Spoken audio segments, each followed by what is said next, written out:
Hi, kiddo. How was your day? Hmm. How exactly do you mean that?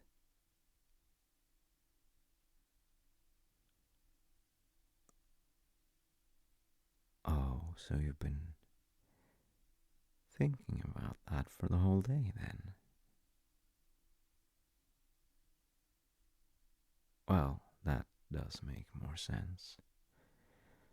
Some choices just won't leave you alone. So, what is this choice about?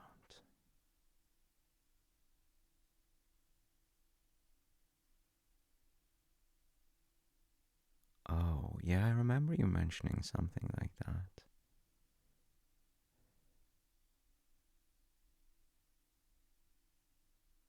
Huh. And just as a thought here, what is the dream version of you going for this and then everything works out and it's fantastic and perfect and all that? How would that play out for you?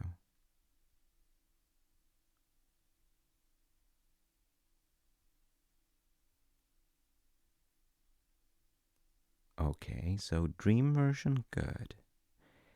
And how would a nightmare scenario look?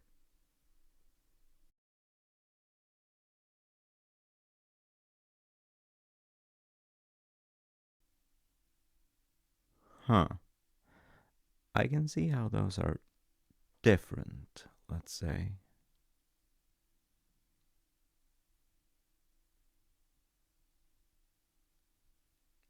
You do still have to choose something.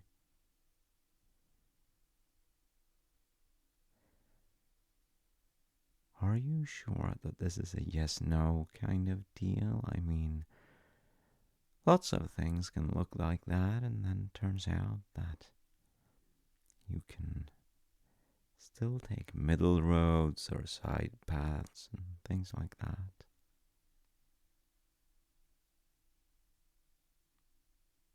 Hmm.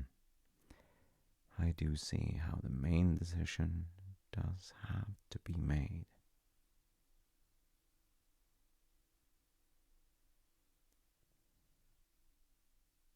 I mean, I'm glad you're asking my opinion, but asking me to do it is a bit too much.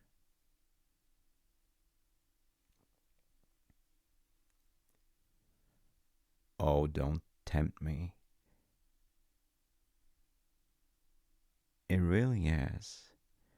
Just living your life for you, making the decisions, and then that way you don't have to make your own mistakes like I did.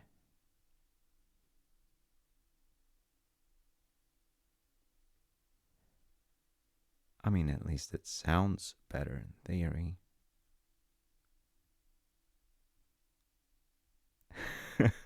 No, no, I don't think it would be. Not actually.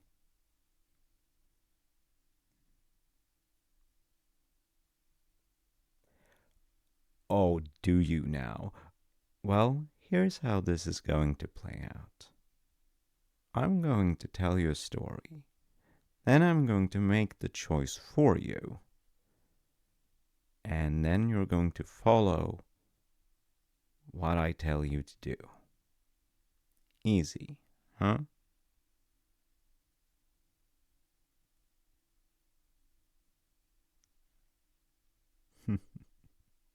You did literally ask me to make the decision for you, so now you have to live with it.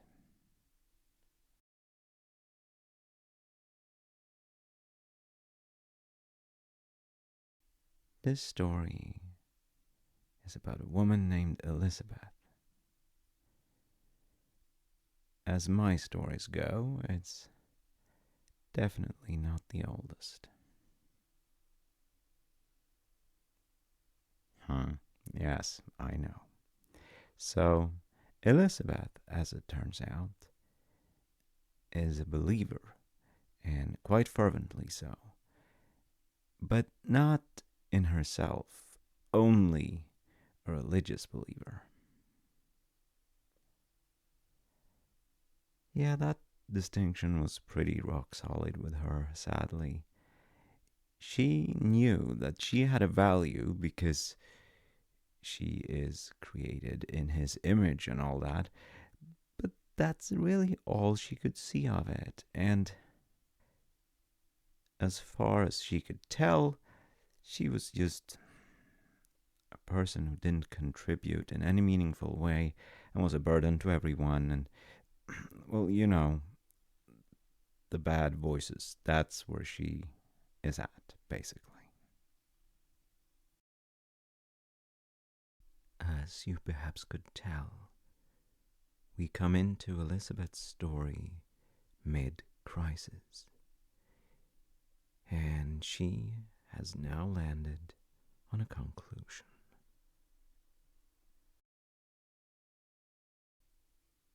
Well, her life would just be better if she left everything to God, and in a very direct sense, like, please control my every decision and get rid of this stupid will that I have and just take care of everything. And that way, everything I do will be perfect and I will contribute in the best possible way to the grand plan.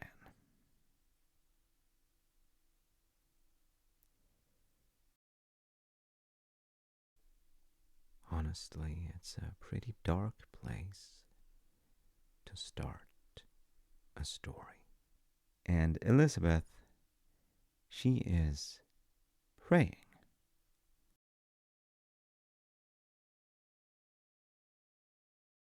I mean, there's nothing wrong with that, but that is basically all she does all day, every day, for 40 days and 40 nights. All she wants in this world is for God to take full control of her every choice. But after 40 days, there is a knock on the door.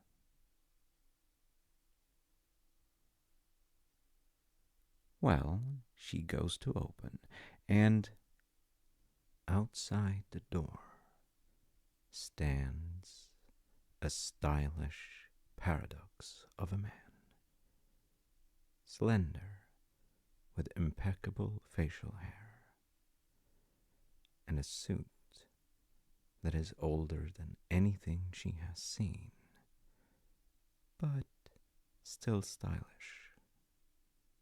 Hello, the man says. I am the angel Raphael. I'm here about your prayers. Elizabeth stares in disbelief. Or maybe in belief, actually, because she does believe that he's telling the truth. But she's fully unable to incorporate this into her worldview.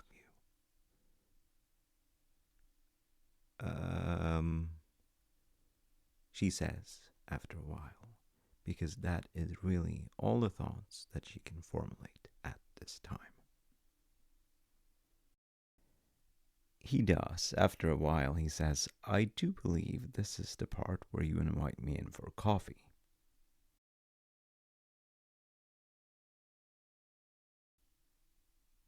Yeah, she invites him in for coffee. They go into the kitchen and she starts preparing it, running on some sort of autopilot for now.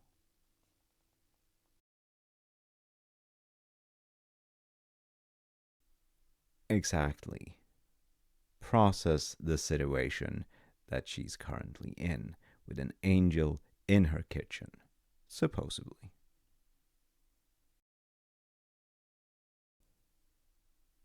Well, somehow he probably has something about him.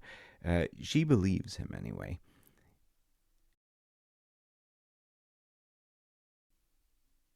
After a while, she says, So, does this mean I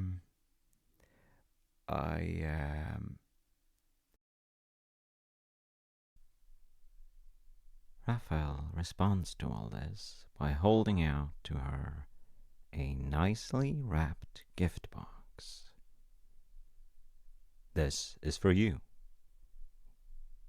he says. For me? Raphael, no.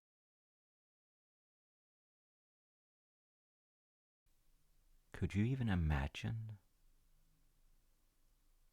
If you had to guess, what do you think is in that box? Honestly, that's a surprisingly interesting guess, let's say it like that, but it is pretty much impossible. And Elizabeth wasn't having any more luck than you. She actually considered that maybe this was all part of the process, and this feeling of her brain melting away was just the new hardware being installed. Raphael looks her straight in the eye and finally says, "Do not be afraid," which she finds at the same time comforting and absolutely terrifying.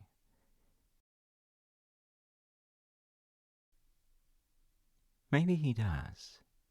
That line is sort of angel speak 101, so one could understand that that would be both of those things.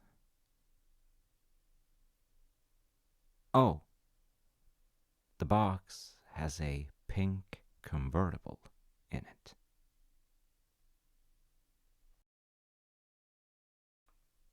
No, not a full size.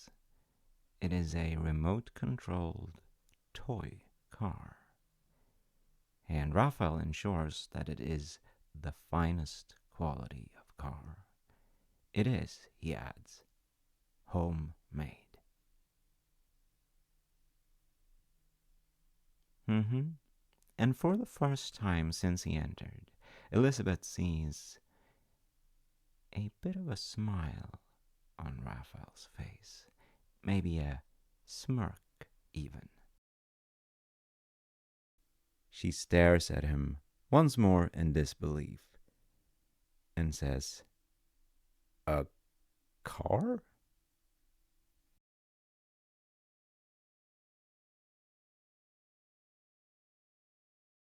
This isn't a car at all. It's remote controlled. It's a toy. A perfect model car. Controlled by someone else with 20/20 vision. Isn't that what you wanted? Wanted for yourself?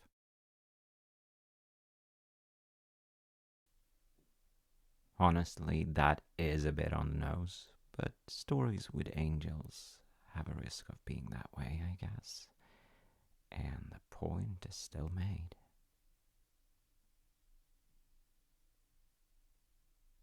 Yeah, I think so.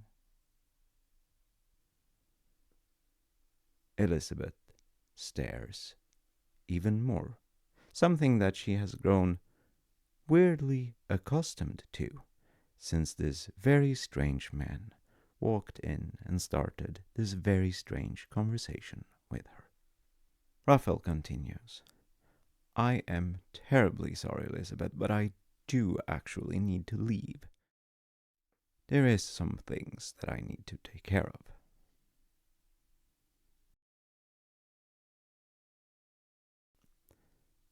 Elizabeth feels that there has been plenty of instances in this conversation where she had needed to say something and has not said it, but she is determined to not let this particular instance be exactly one of those. And she manages to say, "But what about the coffee?" And so Raphael looks at her once more while leaving and says, well, you're going to have to do your best with that. And from that day, that is exactly what she did.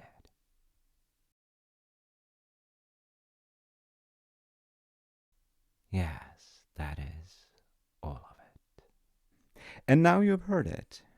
I hope it was enlightening as far as choices go. But you did ask me to take this choice away from you. So, as per our agreement, you will now do exactly what I tell you. I need you to find a coin.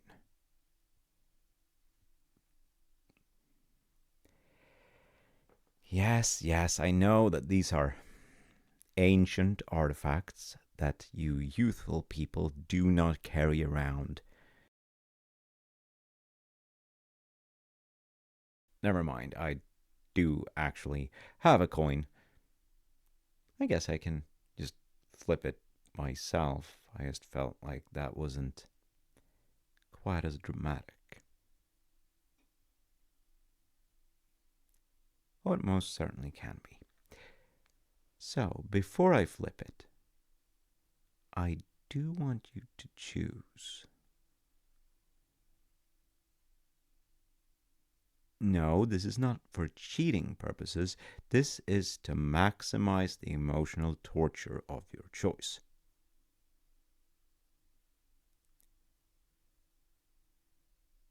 It can be, but please don't quote me on that. So, which one is go ahead and which one is scrap it?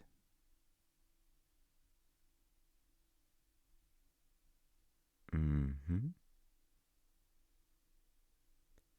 Well, here goes. I know I didn't say that explicitly, but I will now flip this coin, and you will abide by the outcome. Yeah, you will. Don't weasel yourself out of it just because you know better. Well, it will be an important lesson. Several, even.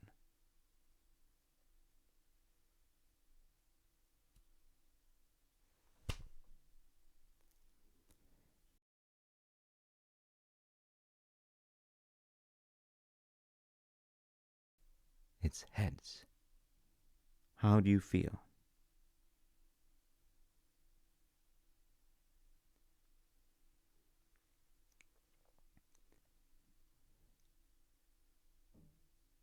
So, in a moment, this choice is actually taken from you.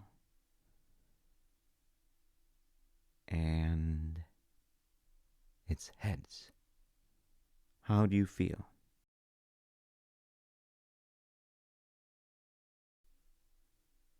You see, that's the point.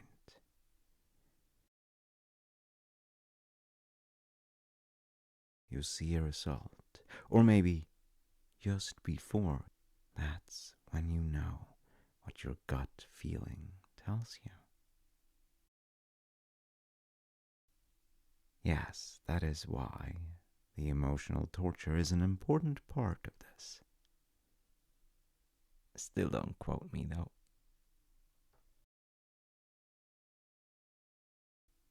I don't know if she did, but she did do as well as she could. And, I mean, she should have most certainly started there. I think Elizabeth is something of a travesty of a believer. There is no warmth, there's no community, there's no guidance, there's nothing there. And it ends her up in a terrible space. But no matter your context, no matter what faith or guiding light or principle you follow, You need to be able to rely on your own decisions, to trust in your own judgment. And in order to discover that, we can need to walk in a circle and stare at our consequences.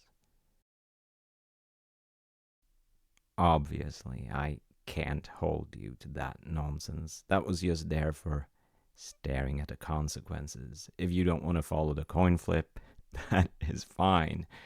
But also, I can't make your decisions for you, no matter how old and wise I might be. I can't be there for every choice, but you can. In your life, you're always there.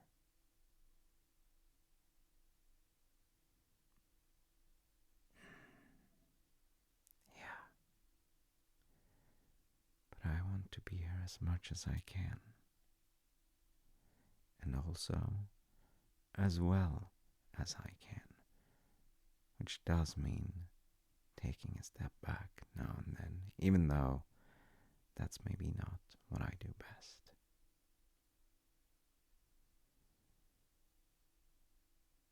Well, sometimes you try the things that you're not the best at for the people you love.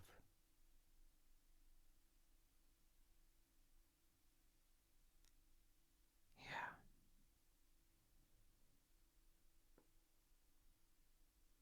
always do, always will.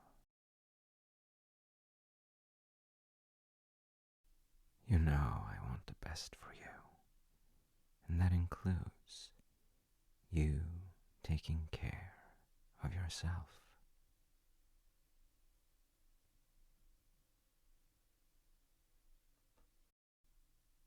Of course. And no matter how well that goes, no matter what choices you make or don't make, I will always love you. And I will never, ever